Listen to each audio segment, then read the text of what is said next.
कृष्णाय वासुदेवाय हरे परमात्मने प्रणतक्लेशनाशाय गोविंदाय नमो नमः। बोलो हरवंश महापुराण की जय। वैशंपायन ऋषि कहते हैं कि हे राजन, भगवान श्री कृष्ण ने एक दिन वन में गाय बछड़े चराते हुए गोपियों को नदी में स्नान करते हुए देखा। गोप कन्याएं नदी में स्नान कर रही थीं। भगवान उनके वस्त्र लेकर के कदम के पेड़ पर चढ़ गई। गोपियों ने स्नान के बाद में भगवान श्री कृष्ण को देखा, क्योंकि गोपियां नित्य प्रति कात्यायनी माता की पूजा करने आती थीं। कार्तिक का महीना था। अपने वस्त्रों को देख करके सभी चारों तरफ देखने लगी। तभी उन्हें कदम के वृक्ष पर श्री कृष्ण बंसी बजाते हुए नजर आए। देखा कि उनके वस्त्र कन्हैया ने अपने पास में रखे हुए हैं। गोपियां कहने लगी, माखन चोर, पहले तुम माखन चुराते थे, क्या वस्त्र भी चुराने लग गए हैं? भगवान श्री कृष्ण ने कहा कि गोपियों, अगर तुमको अपने वस्त्र लेने हैं तो तुम इसी प्रकार से बाहर निकल कर के आओ और अपने अपने वस्त्र ले लो। गोपियों ने कहा कि हे माधव, हे नंदलाल, हम निर्वस्त्र हैं।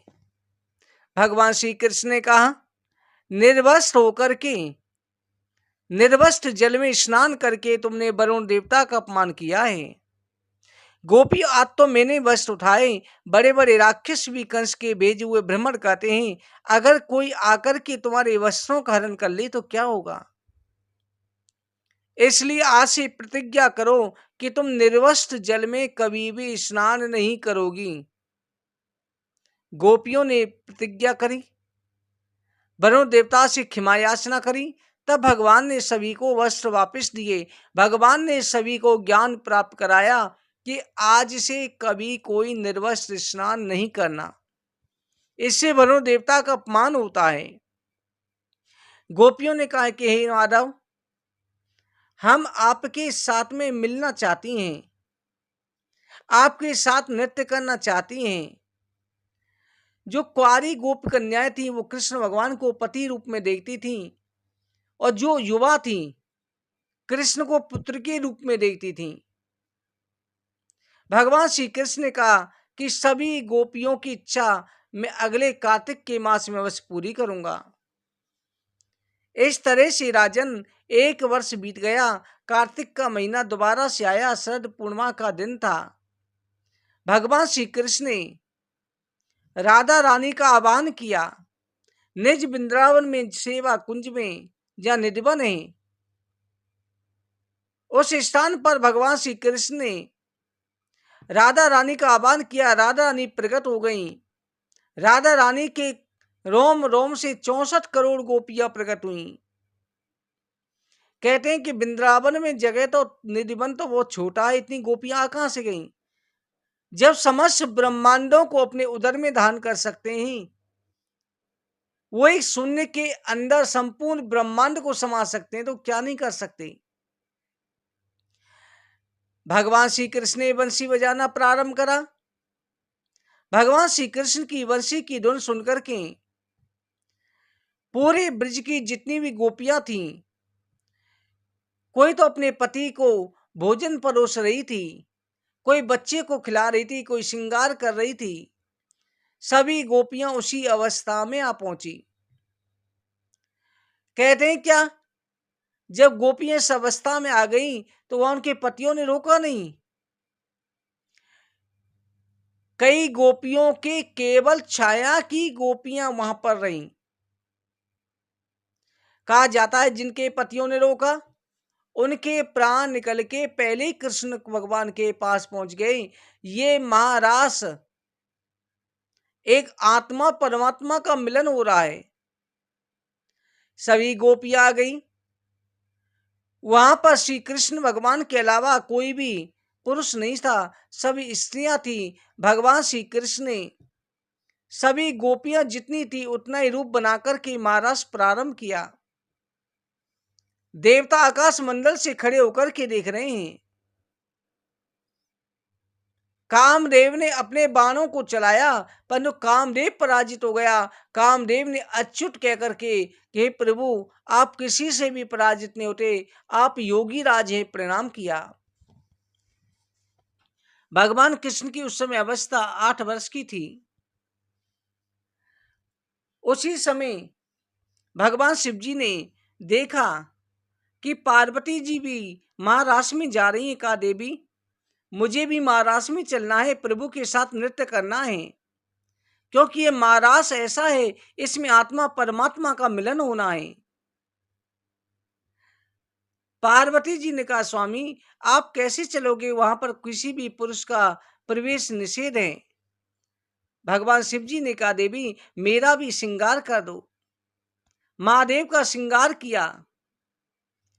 कहा जाता है, जब दरवाजे पहुंचे उसी समय नारद जी भी आ गए। नारद जी ने भी कहा कि मैं भी अंदर जाना चाहता हूं।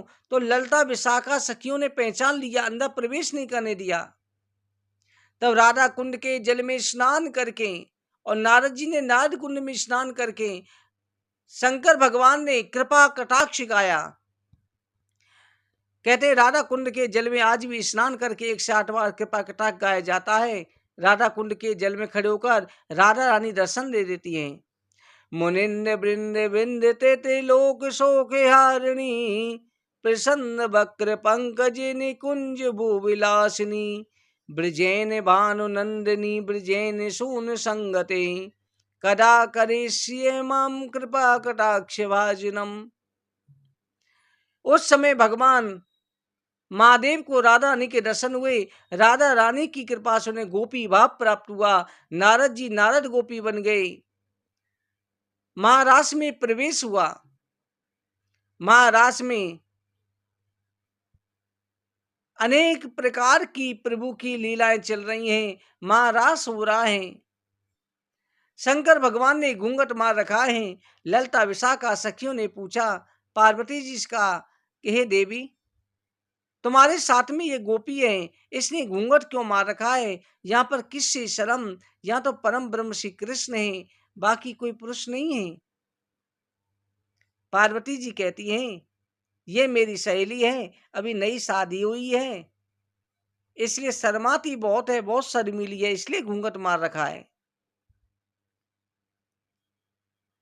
महाराज प्रारंभ हुआ। महाराज की लीला चल रही है।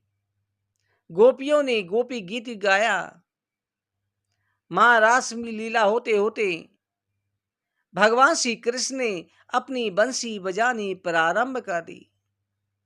जैसे भगवान श्री कृष्ण ने बंसी बजानी प्रारंभ करी, उसी समय कहा जाता है, राधा नाचे कृष्ण नाचे, नाचे गोपी जन, मन मेरो बन गयो सखीरी पावन वृंदावन। अपने मन में आप भी सभी कथा को श्रवण करते हुए ध्यान रखें कि आपके मन के मंदिर के अंदर ही वृंदावन है। मन में वृंदावन का वास हो चुका है। आंखें बंद करके आप भी अपने भाव के द्वारा मानसिक भाव से भगवान के महारास में प्रवेश कर सकते हैं। उसी स्वरूप का ध्यान करें। किस प्रकार से भगवान गोपेश्वर महादेव नृत्य कर रहे हैं, गोपियां नृत्य कर रही हैं, सभी देवी, जितनी भी देवियां हैं सभी आ गई हैं, नाग कन्याएं आ गई, अप्सराएं, गंधर्व कन्याएं सभी आ गई हैं, सभी नृत्य कर रही हैं। ब्रिज की सभी गोपियां नृत्य कर रही हैं। भगवान श्री कृष्ण के साथ महारास हो रहा है। भगवान ने उतने ही रूप बना रखे हैं।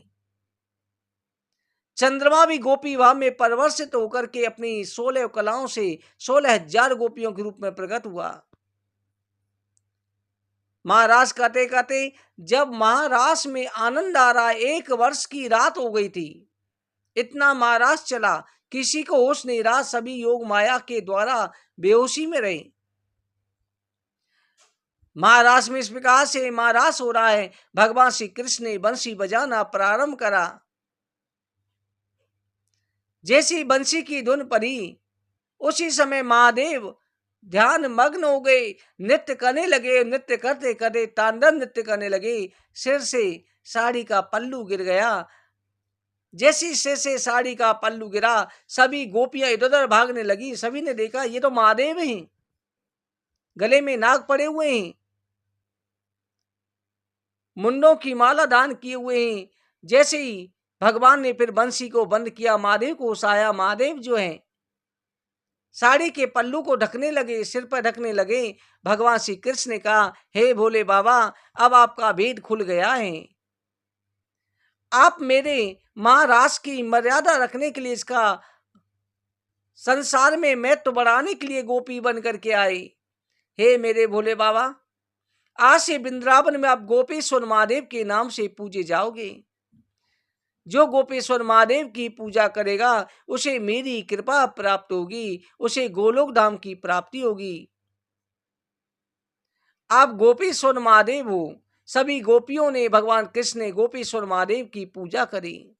आज भी वृंदावन में गोपेश्वर महादेव के नाम से भगवान प्रकट हैं। शंकर जी का गोपी भाव में श्रृंगार किया जाता है। जो भी भक्तजन इस महाराज की कथा को श्रवण करते हैं, उनकी सभी इच्छाएं पूरी होती हैं, काम क्रोध मद लोभ पर विजय प्राप्त होती है। बोलो हरवंश महापुराण की जय।